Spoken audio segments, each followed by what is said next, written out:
Okay, I think we can start. So good morning, everybody, and good afternoon, and welcome to the MPW webinar series. I hope you're all safe and well wherever you are joining us from today.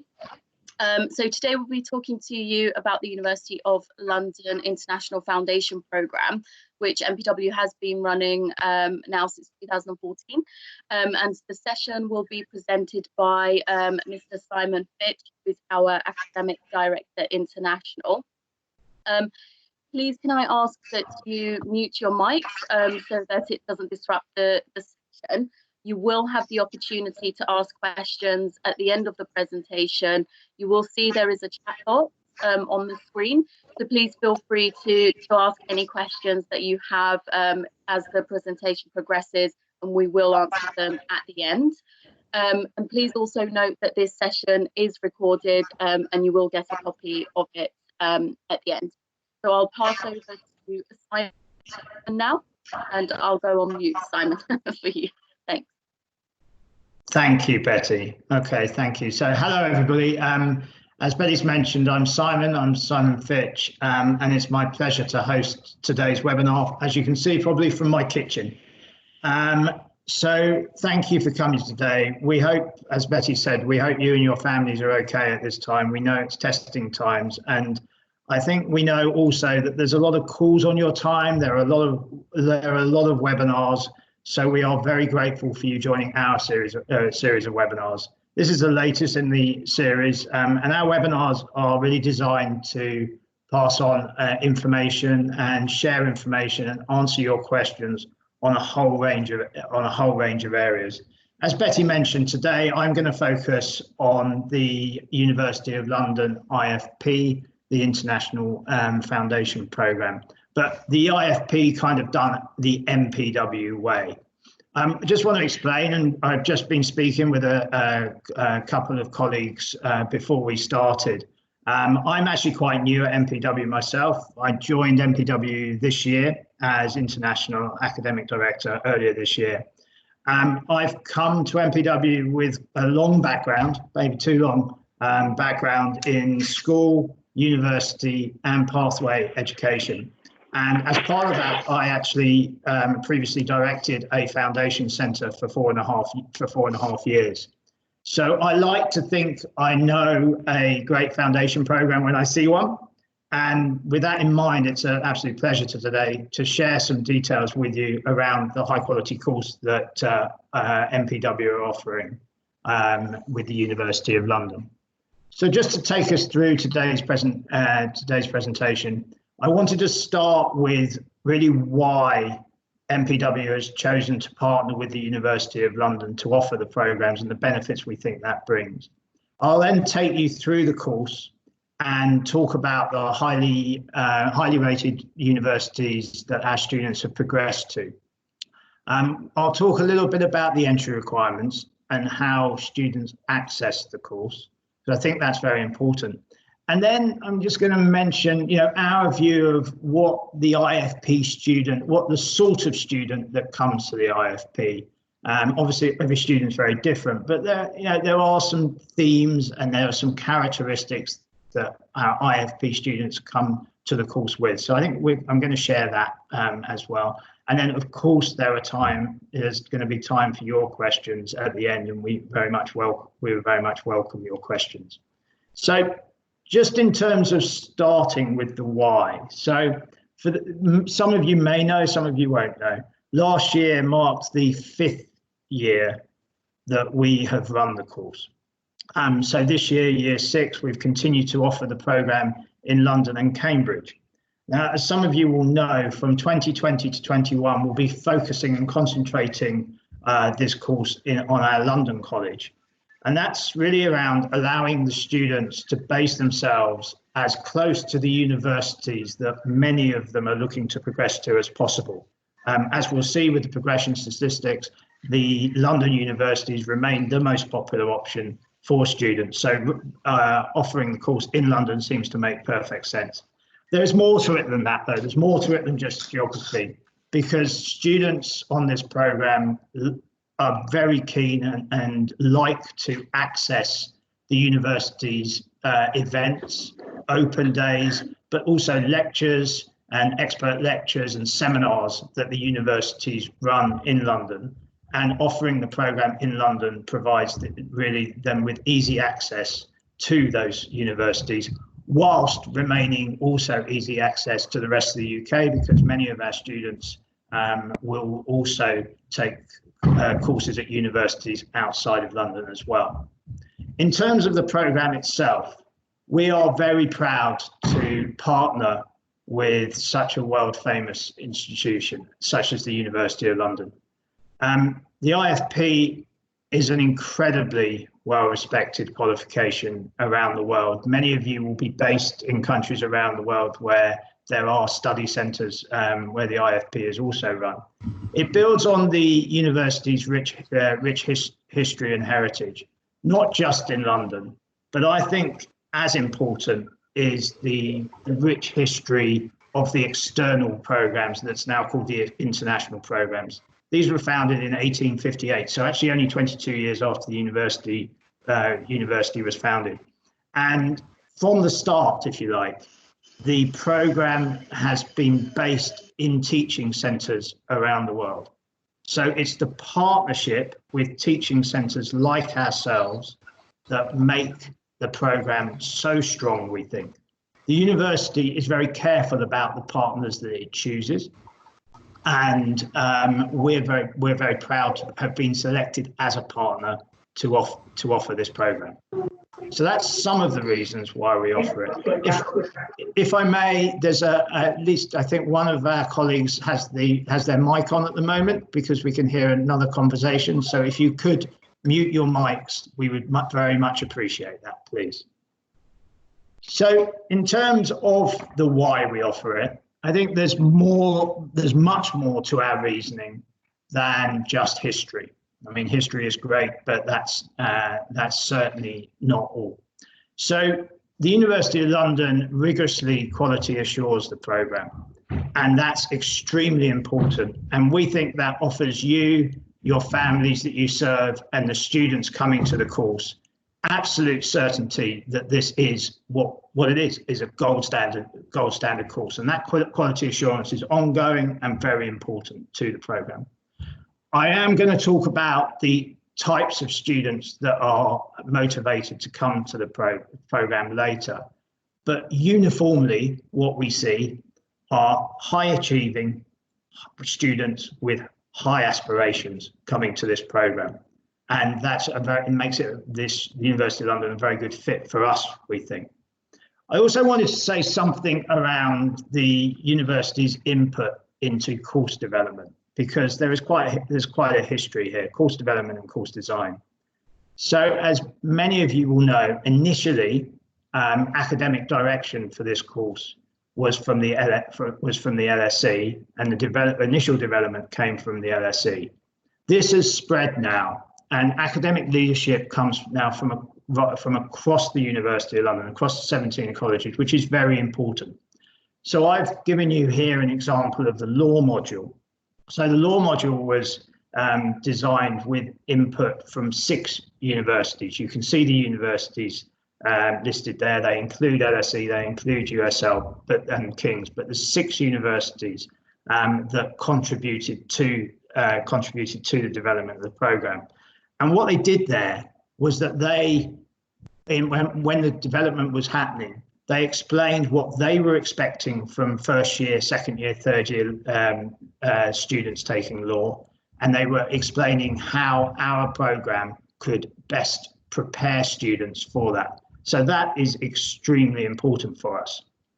I think it's important though also to realise, and many of you will know this, that the University of London input doesn't end with the development process, the course development process. The University of London is very much part of the delivery and of course of the review of the programme. I mentioned a couple of things here. So there is University of London input into teaching. So for example, there are revision sessions and they're happening at the moment. So this year, as you can imagine, they're happening remotely. But University of London course leaders, course developers and experts will be part of those revision sessions, and that's something we're very proud of. And the other area where the University of London contributes hugely, I think, is the VLE. So virtual learning around the world, where we are, I'm in my kitchen, as I said, virtual learning is now the buzzword. This is the most important thing that everybody's talking about now, getting virtual learning right and working virtual learning and learning out. The University of London has been supporting this program via its VLE for many, many years. This is not a new thing. And we think that adds terrific value. So there's a huge range of resources on the VLE, which are used within the program, including very detailed study guides and revision guides. So that, I think, remains extremely important. Obviously, this is a two-way thing. And whilst the university brings a huge amount to this program, some of you will have much more experience of MPW than others, so apologies if I maybe run through a couple of things you know already, but the MPW is adding very considerable value, we think, to the IFP. So let's just think about how we think students are getting the best of both worlds. So first of all, many of you will know that we have our own proud history. We date back to 1973, and we were founded by 3 Cambridge University graduates, really who wanted to recreate the college-based seminar tutorial system at sixth form level. So we have our own very proud history. And at the absolute heart of this is small group teaching. And it's small group teaching that MPW offers across its programs. And we are bringing the same philosophies we use across our A-level, GCSE and other programs to our IFP provision. So we're not changing things up for the IFP. We are bringing the same overall philosophies that we think work for students extremely well within this program. So as I say, small classes. The other thing about the London College is that, and how we offer it, is that the IFP students are wholly integrated into our London College, and that is very important. They will have the opportunities to live and learn, but to live with students on other programs at our Kss Student Residences. So these are about a 12-minute walk away, and that's a 12-minute student walk away from the college. And these in these residences, about 80 international students, for example, are there, and they will come from across the world and also, very importantly, across the programs. Because for us, we are certainly not offering this in any sort of bubble. So overall in the college, 70% of the students are from the UK. So this is not an international study centre. This is a UK-based college with a very significant number of international students, 30% of international students. And we think that the students who come to us, including the students who are coming in on the IFP, in that year, we think that the language acquisition and their cultural understanding is helped hugely by the mixing with not only international students, but local students as well. And moving through, the MPW London Centre and the study location for the IFP, especially for those of you who may not be familiar. So we're in a lovely area of London. We're in Kensington, a very central area, but a quiet, safe area of London, just a few minutes walk from Hyde Park. And when I walk to work in the morning, I walk past the Science Museum, the Natural History Museum, the Victoria and Albert Museum, and Imperial College. It's that sort of area. For those of you who have not visited us, hopefully you will be able to. It is a great area of London. But as important for our students, I think, is the proximity to the University of London. So I think I calculated it's about 7 or 8 stops on the tube. It's about 15 minutes. It's about 15 minutes in zone 1 on the tube. And that means that our students are able to access the University of London Senate House Library, for example, and the other facilities there. And as I mentioned before, this also provides, I think, unparalleled enrichment opportunities. Students on this program A lot of their enrichment opportunities, a lot of the things they do outside of study will be linked to their future study to add value to their university applications. And the proximity to the universities is a huge thing for us. But there's more to the MPW college than just obviously location. And the final 2 bullet points here are extremely important for us. So first of all, I've just talked about university and UCAS support. We believe we offer absolute best-in-class university application and UCAS support to every student. And we do that and as a core part of our offer. It's in our DNA. It's not something that we are offering. It's not something that we're offering specially for IFP students. This is something that we offer across the board, and that certainly leads us to the progression. We are also, we believe, we offer exceptional pastoral support. Now, I am very aware that every school in the UK says this. What does this actually look like in the London College? Well, this looks like the Director of Study system we have, but this also looks like course leaders and deputy course leaders for our very small IFP course in reality. This is not a huge foundation course with some sort of the teachers brought in and pastoral care left to those. We have dedicated pastoral care. We have counsellors, and in KSS we have obviously leads and residence assistants who are going to support our IFP students in every step of the way. On the right-hand side of this slide, as I'm looking at it, a key feature of my talk today, and also other talks if you hear me present, is the student voice. And these are real students with real opinions. You probably can read this, it's a little bit small. I'm just going to read some of Matthew's quotes. So Matthew progressed to the LSE last year. My favourite thing about MPW is the independence. So the independence we give is extremely important to students. We are not a traditional school. We are a college-based environment with a lot of pastoral care. I recommend MPW to others because of the fantastic teaching and the opportunity to study with others from different backgrounds. Personalised. The teaching is very good and personalised. I think that's important. And the teachers are very happy to spend extra time outside of the classrooms. That is something we expect of all of our teachers and something our students expect of all of our teachers. And it's just part of what we do. In terms of the actual course itself, I'm going to show you the course outline in a second. I think the first thing to say here is that our students, so these are, across the world, there's the same distinction of merit grades, for example, and our students are achieving very high levels here. So last year, 60% either had achieved a distinction, which is broadly 70% plus, or a merit is 60% plus. And these programs are assessed by written exams of around 2 hours, 2 hours, 15 minutes normally. This year, slightly different arrangements, but fundamentally still an exam-based program. The program starts in September and it finishes in April. So the exams actually this year are slightly later, they're in May and June. I just mentioned here, this is something that the University of London mandates.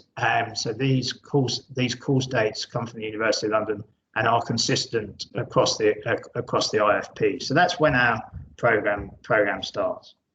As I say, small classes is what we do. So in the IFP, it's 14 and below throughout the program. It's not 20, it's 14 and below maximum throughout the program. It's slightly fewer this year. I think that's linked to what we do within the program. As you'll see in the middle in a moment, obviously there's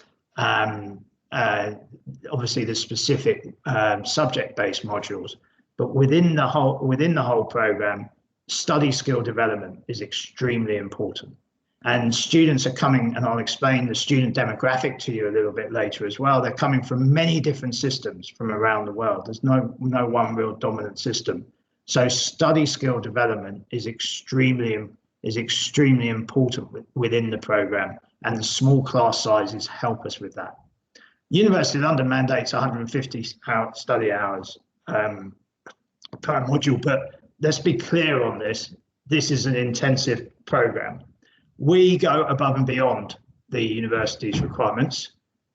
We have 30 hours of study per week at MPW on the program, and this includes individual work and exam prep. But the overarching point is 30 hours. It's an intensive course, and the reason we have these hours is that we believe within the program students have to come with a good level of English, but even so, they need to learn technical English around the subjects they're going to learn at universities.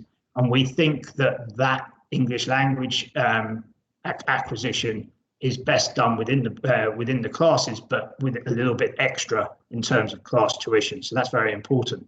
If students do require additional English language classes, they can access those for this and for any other program at MPW London. So that is also available. But fundamentally, this is an intensive program, and this is a program where the students love to learn at this level. I've given you here another student voice, Mubaraka. I'm not going to read this one, but at the top, that's what we're about. The teachers at MPW are experienced and friendly. And I hope that those of you who've had students going through this program and other programs would agree with Mubaraka that really is what the teachers are about at MPW. In terms of the nitty-gritty, if you like, and in terms of the course detail. So each student who takes the course takes 4 modules, on the course. So this is not a course with 3, 3 or 4 modules plus an English course, as I've mentioned. English and study skills development is within each module. Here I've gone through the modules that we run, and these are modules we run at the moment. We do continue, and the University of London continues to develop different modules. We continue to offer over the course of time different modules. This may change in the future, and we will obviously let you know. But today, these are the programs that we're running. So we have maths and statistics, economics, international relation, politics, a second maths module, which I'm going to come to in a second, which is pure maths, and law. So those are the subjects that we offer. So just first of all, I wanted to talk about the maths modules just briefly. So maths and statistics is very much an overview on the key concepts and methods needed to support the maths in, for example, economics, finance, management, and other areas, programs in those areas, and some maths programs as well. The pure maths program is a program where students wanting to take courses with very significant amount of maths, for example, they will take that program as well. Now, the important point from our point of view is that we will support you and your students in these module choices from admissions through registration, through progression advice, so all the way through to try and ensure that for what they want to do at university, they are taking the right courses, and particularly the right maths courses. These are very, very important. The other thing to say here is that the maths and stats course is not compulsory and isn't needed for some of the more humanities-based routes. So, for example, this year we have a student who's applying to history of art courses. That student's wouldn't need to take a maths course. If they're coming next year, they wouldn't necessarily need to take a maths course. So it's not compulsory. And for students who have maybe got to the end of their maths career, if you like, in terms of what they want to progress to, that's not something that we mandate everybody to take. So that's just important. But as I say, a very, very, very large amount of advice is given to students around the right courses to choose. And why is, well, where does this take me is obviously the most important question for you, the families you serve, and the students. So these are our 5-year stats from last year. So these are real placements. I think the first thing to say here and to really bring out here is that we are not a program that is designed with a guaranteed progression in mind. So we are not embedded within a university, and we're not embedded in a university with the point being that students are initially at least aiming for one university. The basis of our program is students applying and being accepted by a wide range of universities from the get-go. So that's very important to us, and that is reflected, I think, in terms of the numbers. So there are 60 UK university placements. 32 of those 60 were to the University of London. So that's just over half, and that does reflect the London focus of many of the students, and also the stature of the programs that they want to go to. And I'll take you through some of the colleges in a minute where students have progressed to. But 22 of our students progressed to other Russell Group universities outside of London. Actually, they progressed to 11 different Russell Group universities. So that's almost half the Russell Group across the UK. And that remains a popular route. No students have passed and not progressed to university on this program, just to be clear. One thing we are asked as well is, can this program lead to university placements outside of the UK? And the answer to that is yes. So this is coming back to the worldwide reputation of the University of London. And as you'll see there, we've included a list there for you. So from China to Russia to Europe to Brazil, high-ranked universities are obviously looking at the University of London as a quality indicator, and so students are able to access outside the UK should they want to. In terms of University of London destinations, I've listed them here for you. You'll see King's, you'll see SOAS, you'll see UCL, and you'll see LSE on this list, amongst others. Just one thing to note on the LSE front, as many of you will know, LSE runs a UGAA exam for students with who are not taking A-levels, all students around the world who don't take A-levels. If a student indicates to us that they do want to look at the LSE and they do want to apply to the LSE, then from that point, they will be given extra help around the UGAA exam. And as part of our provision, we will offer them extra help to help prepare for the UGAA exam. So that's a very important part of it. And for families who are looking to come and send students to us and might be looking at that, it's important for them to understand that we understand that test, and also that we are providing extra help for students. Also here, I wanted just to illustrate really the mix of destinations our students go to. And some of our higher achievers are listed here. And you can see they're transitioning both to University of London, but also to Russell Group universities. So the Russell Group universities, they're here, it's Edinburgh and Exeter. But the other thing I think about the Russell Group universities and the University of London is that they are transitioning to highly competitive programs. So they're transitioning to programs where the programs are oversubscribed. So we've got mathematics and management and finance. We've got Edinburgh accounting and finance, just to take two examples. So very, very hard to get into university courses as well as universities is where our students are going. And this year, I'm proud to say, is following in the footsteps. So the headline there, 80% of offers have been received from Russell Group and other University of London universities.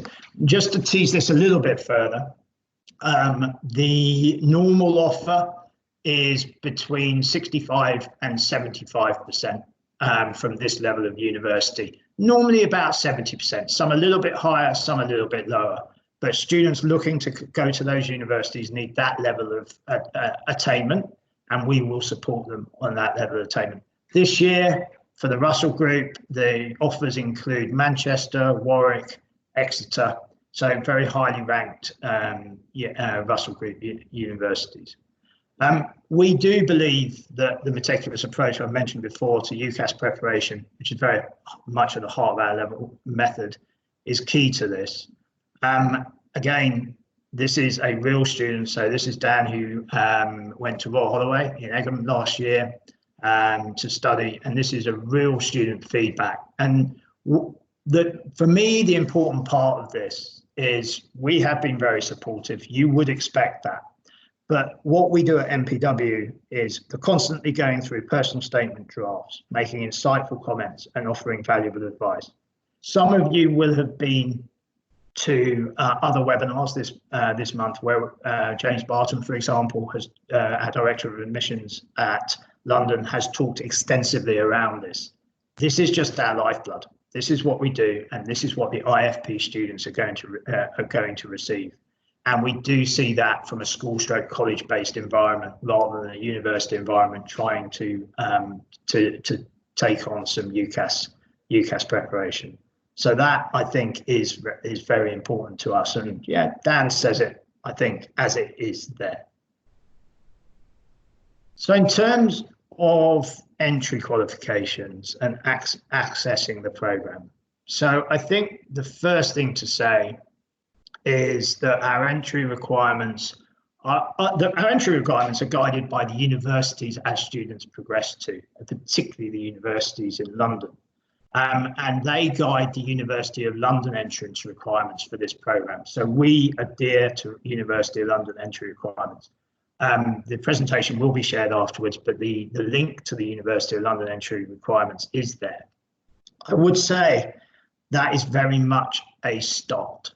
So if your qualification isn't listed, or if there is just something not quite there, please contact us. We work with the university extensively around students who need a little bit further consideration, and we work together on that. So that's very, very important. So we use that as the starting base, but we will work with you on an individual basis. And I think our admissions process generally, with our regional managers and with other staff and directors of admissions and myself, it is a really personal approach. That's what I want to think. And so we will follow that approach. We will follow that approach for you. The English language requirements you see here. So just a couple of things on here. So first of all, we do understand these are higher than many foundation programs, 6 with a minimum of 6 in writing.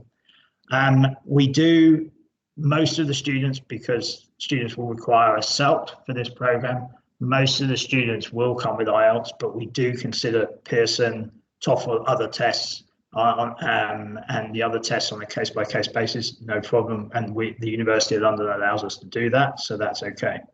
But more to the point, why are we at that level? So why we're at that level is really illustrates how committed we are to student success on this program, I think. So when the program was first launched at MPW, my understanding is that we were at 5.5, and we found that students at 5.5 struggled with the program. We found that the different academic backgrounds and the technical language provided real challenges for students at that level. So some time ago, we raised the level, and yeah, that's why the success rate is what it is. So that is our English language requirement. Linked to that, we also have internal tests. So the English test is very rarely used because students will come with English tests.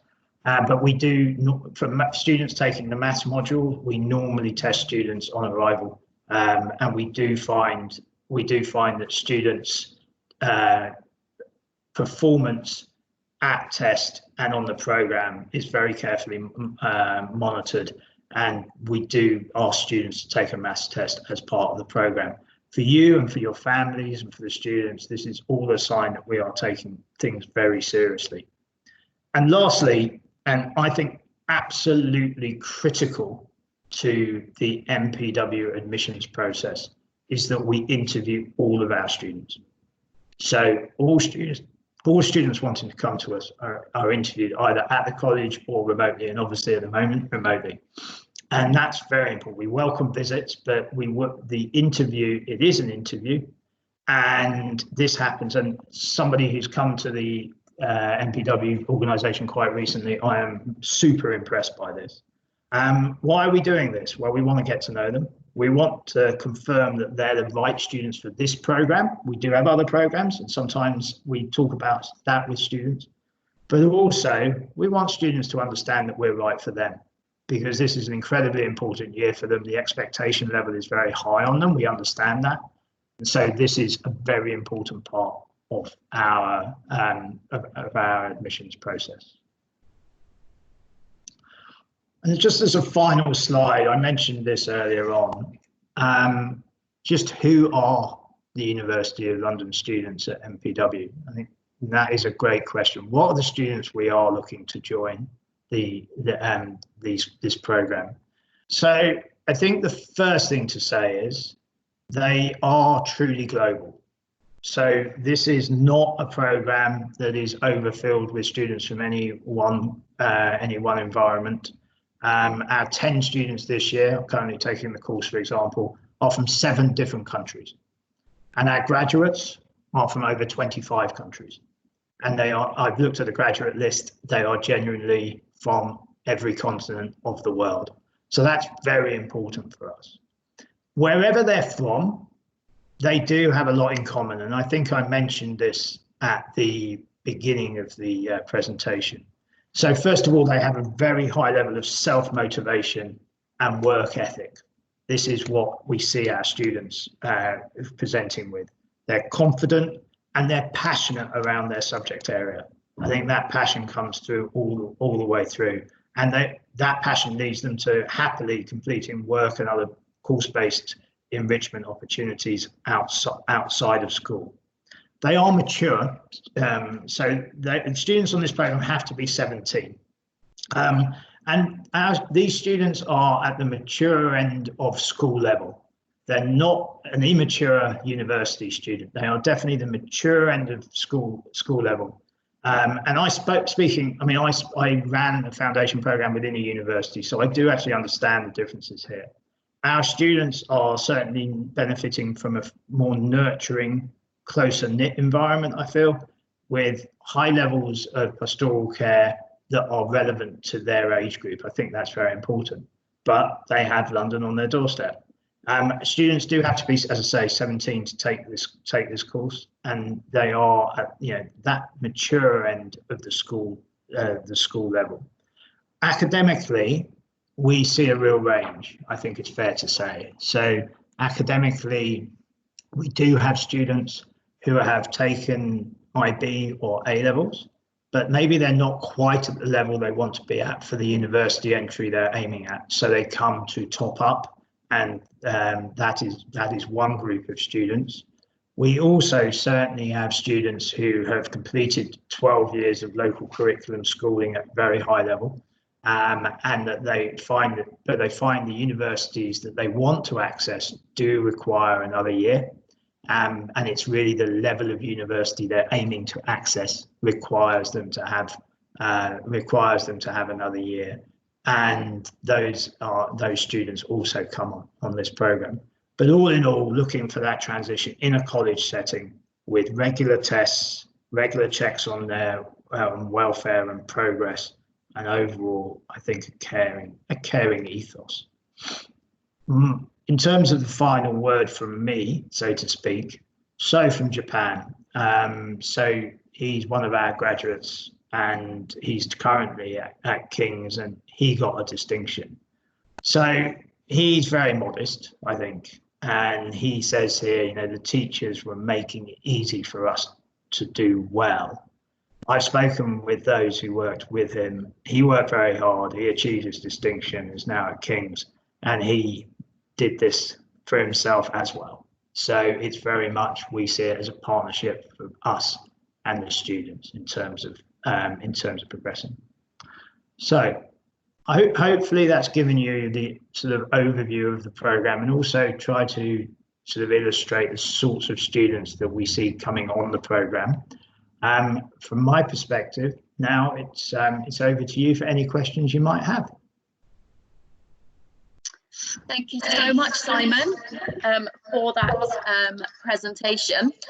So we have one question from Rebecca, who says, if a student opts for the Pearson test of English, for visa purposes, do they still need to take the IELTS UKVI? Okay, thank you for that question. So as things stand, the answer is yes. So at the moment, the Pearson PTE is not yet a UKVI CELT. It is our understanding, and this has been publicised, that at some stage this year, hopefully before the end of this recruitment cycle, that the Pearson PTE will become a UKVI CELT. It's not yet. So if a student already has it and wants to be assessed academically, then absolutely we will do that. As things stand, we do still need a CELT, which is almost always an IELTS, which we know is an issue in terms of tests at the moment. We are hoping, expecting things to change in this regard as tests continue to become a difficulty. But as in answer to Rebecca's question, thank you for the question. At the moment, yes, there is still a need for a CELT. Okay, great. Thank you, Simon. So we have a question from G, who says, there are other IFP providers. Why IFP at MPW? Could you let me know the advantages and selling points, please? Okay, so it's not really for me to talk about what the other providers do. They do a good job. In terms of what we do, so very small class sizes, I think, are very important, and you need to really ask the other providers as to their classes. I think that's very important. I think the regular testing that we have in place within the MPW model is very important. I think all aspects of the MPW model are very important. I think the fact that this is truly a UK setting within which we have considerable numbers, but it's a UK setting with international students, and all the cultural and language acquisition skills that come from that, I think, are extremely important.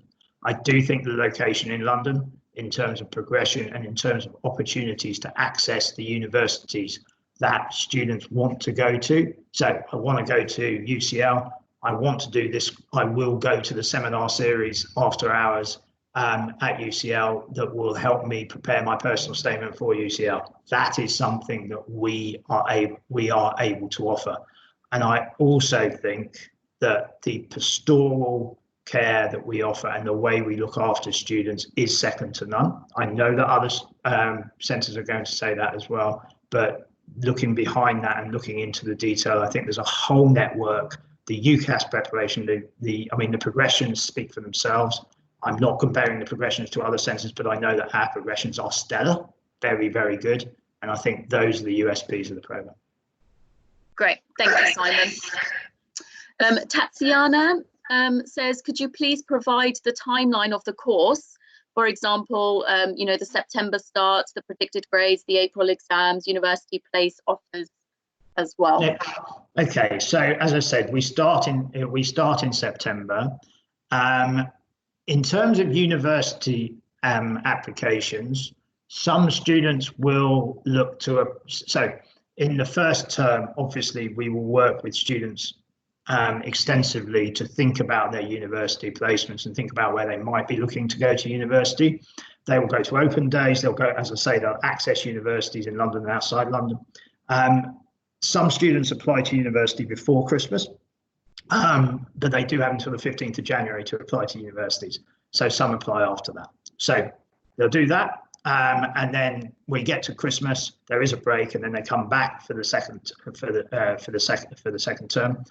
And then within that term, that's when the university applications go in. If there is an interview, they'll do that as well. And that term is when that works. And then usually in usual years, the exams are at the end of April, and that does give students the opportunity, and this is very important, it does give students, any students who need to have a resit opportunity, which is very rare for us, but if they do need to have a resit opportunity, they can do that before the A-level results come out and before universities are going to look at them. but the exams will be then, and then they will progress to university over the summer, and they'll get their offers confirmed and then progress to university. This year, because of what's going on around the world, the exams have been slightly delayed to allow students a little bit more time, so they're a little bit later in May. But normally it's, as I say, the course is over by the end of April. It's 2 semesters. Okay, thank you. Great, thank you for that. And so we have a question from Marina, who says, would a 17-year-old student with a great high school certificate, so 11 years of secondary education, and the required English language, be the right candidate for the programme, or will he need another year, say at a local HE institution? And I'm going to assume Marina is talking about Russia, so an attestat potentially. So I will assume that it's a Russian qualification that she's talking about. Okay, so we can look at those on a case-by-case basis, and Betty and I will discuss those. It's normally 12 years, but there are some cases where the qualification can be taken in country at the end of grade 11, and very high performance in that qualification. Betty, correct me if I'm wrong, but there are some occasions when that can be looked at with the University of London as well. Yes, absolutely. And just kind of on that point, I think it's we just need to highlight that obviously we are not the degree awarding body for this. Yeah. So we need to make sure that the university that the student is aspiring to will accept the 11 years and the IFP onto that university degree. So we will need to know the student's background, but certainly the University of London do assist us with the non-standard entry route. So do always send those cases to us, and we work with them very closely to do what we can for the student. So case by case, do send them through. And just following on from what Betty's just said there, that is a very, very important point. When we look at the entry requirements, we are looking at the entry requirements because we need the students to progress at the end, and it's the university entry requirements we look at. And in some, not in this course, but in other courses at other institutions, students are sometimes taken, but actually never have the opportunity of making the entry requirements for the university they're actually looking for. We wouldn't have that, so that's something that we do very closely with the universities. Yeah, okay, thank you, Simon. And Alex has said, would the level of maths taught on the IFP be as tough as taking a 1-year A-level in maths? The universities that are taking our students will, I mean, they equate this qualification, they equate the maths qualification as equivalent, yes. And so it is equivalent to A-level taken over 1 or 2 years in the university's minds and in our minds, yeah. Okay, great. Thank you, Simon. Jackie says, what is the motivation for UK students to take this course, and have they already taken A-levels on the whole? Okay, so generally UK students in our centres won't be taking a foundation programme. It's unusual, so we have some UK international students, so students from the UK who may have been in an international school setting, for example, they may take the course. There are UK nationals on the course, but it is not a course that UK students who've studied in the UK would typically take. As I said, the college generally is 70% UK, and so socially and with some of the extra learning that goes on, there will be UK students there. But generally speaking, foundation programs it's very unusual for a UK educated student to take a foundation program.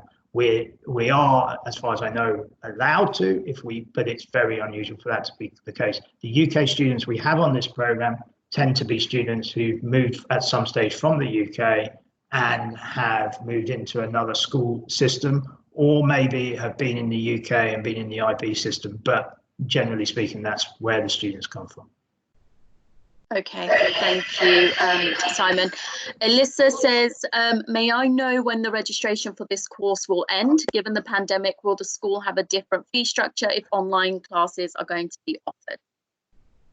Very good question. Thank you. So The registration period for this course at the moment is still open. Obviously, we will get to a capacity, and when we get to a capacity, that can close and has closed before. This is one of our more popular courses, so there's not necessarily a set deadline, but capacity is capacity. In terms of next year, and in terms of how we are looking at next year, thank you for the question. It's an excellent question. It's the question that many folk are asking us. So, long answer, I guess. At the moment, there's a lot of uncertainty in the UK about whether schools will reopen this academic year, as you'll know. And there's equal uncertainty, I think, at the moment as to how schools will be operating in September. What I can say to you is this, is that we transitioned to online learning very, very quickly, but we had been preparing it for some time. And it's been from our perspective, hugely successful, the transition to online learning. The feedback from students is extremely positive. The engagement of students, which is really how you measure this, is phenomenal. And we're very proud of that provision. And if we need to provide the course on that basis, we will do in the future. We will be making some decisions, obviously, fairly soon on what September looks like, and then we will communicate. And with those decisions, we will also be talking about fee structures and how that will work. It's fair to say that there's as much work going into the IFP and the A-level programs for our students online than there is with physical teaching. But any of those considerations will be announced when we have a little bit more information as to what we're likely to be doing. Great, thank you, Simon. Alyssa also asks, is pure maths on top of the maths and statistics necessary for progression to an economics degree? Did Matthew, the successful LSE applicant, take pure maths? Okay. Thank you for the question. Different economics degrees have different requirements. Is the answer. So some economics degrees don't need that. It is relatively rare for an economics degree to need pure maths, but it does happen. I'm afraid I don't know for definite whether he did. I think he did. But I don't want to say. Simon, yes, he did. He did. Fine, he did, yeah. So at the time when he did join, there was the need for students. Well, LSE dictated that they did want the pure maths and stats module together. So he did take it, yeah. So thank you, Betty. I wasn't at MPW at that time, so it's good to have that confirmation. My assumption is we would, and as I say, we work with the universities and the University of London to understand which courses need the pure maths and which courses don't. Great, thank you, Simon. And we have a question from Perry, who says, why should students choose the University of London Foundation instead of the NCUK if they couldn't get better university progression? As I know, the University of London is more difficult than the NCUK. Okay, so we are very proud at MPW to offer both of these programs, as I think you'll know, and thank you for the question. In terms of comparing the two programs, there are some differences. The University of London program has English embedded in modules more so than the NCUK, which has a separate English module, which works in different ways for different students. Obviously, our English requirement is slightly higher. The university, I think, a key point around the two programs is the university placements. So, in terms of our NCUK program, has very, very good Russell Group university placements, but it doesn't focus on the University of London. So there's virtually no students go from that to the University of London. Students who are looking more to the University of London and to keep those options tend to come to the University of London program. students who are very heavily geared towards out of London Russell Group universities may choose the NCUK. There's also, obviously, we're running the course in London. Students who are attracted to London as a geographically will also be more attracted to the University of London programme. There are great strengths on both courses, but the University of London progression and transition is slightly different and works, I think, for a slightly different group of students as a result. Certainly, students who see London as their focus. Great, thank you, Simon. And Fran says, any possibility of the intake to be delayed due to the current situation in September be delayed? Okay, thank you for the question. We don't know. I think so. The nature of the course means that a January start for an extended January start, maybe, and we have talked to the University of London around that. But a January start to April is too condensed, I think. We are, as I say, still looking at the options, and we will let you know as soon as we can. We are aiming to run the programme from September. This is a relatively short foundation programme because of the University of London timetable, so we are aware of that, and we will be and it is an intensive course, so there's only so many weeks. But if the University of London, for example, were to say at this point we will change the academic year next year, we might think of that as well. We will let you know as soon as we know. As we stand, there's a huge level of uncertainty here that I think will become more obvious in the next week or so in the UK. Great, thank you. And we have a question from Rebecca. Hi, Rebecca, who's in Singapore, who asks, can the Singapore GCE O-level with equal mix of A and B, 8 subjects and age 16.5, able to apply? Simon, I can answer this one if you like. Rebecca, yes, they can apply, but again, it comes back to what Simon was saying in the presentation, whether the student is mature enough and will be able to cope on the foundation programme, because bearing in mind it is a very intensive course. Success rates from Singaporean students with that background are good, but again, most of those students would have done 1 extra year of study, so maybe the first year of the A-level as well. As with all of these sort of entry requirements, they are case by case, so do send them to us and we will look at them in detail. And kind of going back to what Simon said, all students are interviewed, so we do take that into consideration as well. So the interview as well as their academic background, especially for the IFT. But 16.5 is acceptable. The issue there is whether the university the student wants to progress onto will accept the student at 17.5.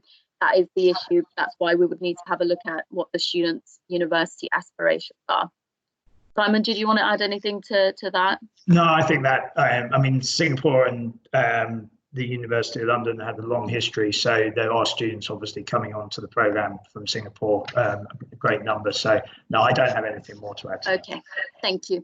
And a question from Akane, who says, according to the web, the London IFP seems for social science focused progression, but do you think this IFP is also fit for the applicant who wants to progress the humanities degrees? And can we provide any students example of progression results in humanities area? Okay, so I do think the programme is, I think the programme is right for a humanities focused student as well as a social science student. I think that is that is an area that students do progress to. We have students progressing to history this year, for example, and I think we have students from the past. I haven't got a list here, but there are certainly students who have progressed to the more humanities-based subjects from this program, from this program as well. And we have sort of what I would call humanities focused universities taking our students. I think that's how I would put it every year. So yes, Betty, I'm not sure if you've got any more historical feedback from that as well. Most definitely. Yeah, I think that we do get a wide variety of degree progression as well. So the sort of popular ones are law, international relations, as well as you said, the history. Again, it's very much depending on what the student wants to do. So we've had sociology as well that students have progressed onto. We work with the student, and we do speak to the University of London for support depending on which university the student is aiming for. But we do have students progressing onto very varied degree choices, and we can provide that. If you send an email, we can provide you a list of that as well. And just another question from Akane, who also says, the London IFP versus the A-level, which MPW course do you recommend to applicants who want to progress to LSE and UCL? Which is a great question. Yeah, so I think that comes back to, thank you for the question, it's a great question. I think that comes back to how our application process works. We will look at individuals, students, and we will look at their profiles, and we'll look at what they've been doing, and we will think about which of the routes is most important.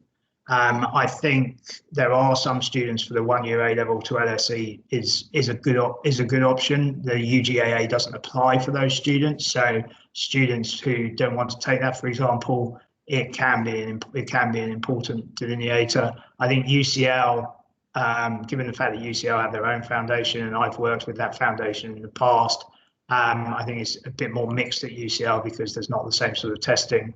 And King's is another very good example where they have a very strong foundation program of their own. They understand foundation programs, and we would have a slightly different conversation. So it's the LSE conversation in particular would be a long discussion, looking at the overall profile of marks, looking at how many courses have been taken previously, because that's important, because there's a slightly wider range of courses in the foundation than 3 A-levels, for example. Thinking about the vigor of a 1 year A-level course and the practicalities around that, depending on students' previous previous academic record, and also looking at whether students have met the academic requirements for LSE full stop from their previous studies, and their backgrounds and the system in which they've been educated. So I think that's quite a long answer to quite a short question. I understand that, but I think it reflects the fact that this would be a student by student conversation, and that's the sort of thing we do all the time. Yeah, absolutely agree, Simon, with that. We have a question from Vivian, who says, for students considering joining the September 2020 intake, and due to the uncertainty of students who may not physically be in the UK to attend the classes, can we know if the students should proceed with accommodation booking? Well, at the moment, we understand if students don't want to do that, don't we, Betty? Yeah. But I think, if we are at this point in time, we are looking to progress with physical teaching in September, but we cannot be completely sure yet. So I think I would understand if a family wanted to wait for a bit more certainty before booking the accommodation. They certainly can book the accommodation, but we would understand at the moment if they were to just to hold off. Betty, anything to add to that? No, that's exactly it, because we don't know the situation at the moment. We're obviously business as usual. We're hoping to have a September face-to-face start, and as we obviously start to get some clarity, we will start communicating with you and our obviously students who have places with us in September. So unfortunately, Simon and I are both giving vague answers, but we also are not too sure at the moment. You will know as soon as we know on that situation as well. But for now, please continue to talk to your account manager. Feel free to also email the international team as well, which is international@mpw.ac.uk, and we will answer any of the questions that you do have. Simon, I think that's it for questions. I'll just wait and see if anybody else has anything to ask us. Just a a reminder as well for next week, the webinar schedule for next week. So on the Tuesday the 28th, we have a Choosing the Right A-Levels interactive session with Mark Shingleton, who is the principal of MPW Birmingham, and that's at 8 AM UK time, a nice and early start. And then another one which will be of interest to those of you that are on this webinar today is an A-Levels versus Foundation, again an interactive session with James Barton, and that will be at 12 o'clock on the 30th of April. So please do join those sessions, and do let us know if you do have any questions prior to those as well. So I think that's Simon. Betty, can I, questions? may I just finish, if that's okay? Yeah, okay, thanks, finish up, thank you. So thank you, Betty, and thanks for facilitating the questions in particular. As I said at the beginning, for many of you, this is the first time I've had the opportunity to talk with you. So again, thank you. We know it's a very busy time in terms of webinars, and we know it's a very uncertain time. And we know that we're not giving you complete answers to all questions until we know a little bit more, but we will do, I think, quite soon. But I really just wanted to sincerely thank you all for coming along today, and I look forward to seeing you again. Now I've done it once. All right. Thank you very much. Wonderful. Thank you so much. And yes, I echo the thanks. We know it's been a busy period with webinars, but thank you for your attendance. Please stay safe and well, and we will speak to you soon. Thank you. Bye-bye. Bye-bye.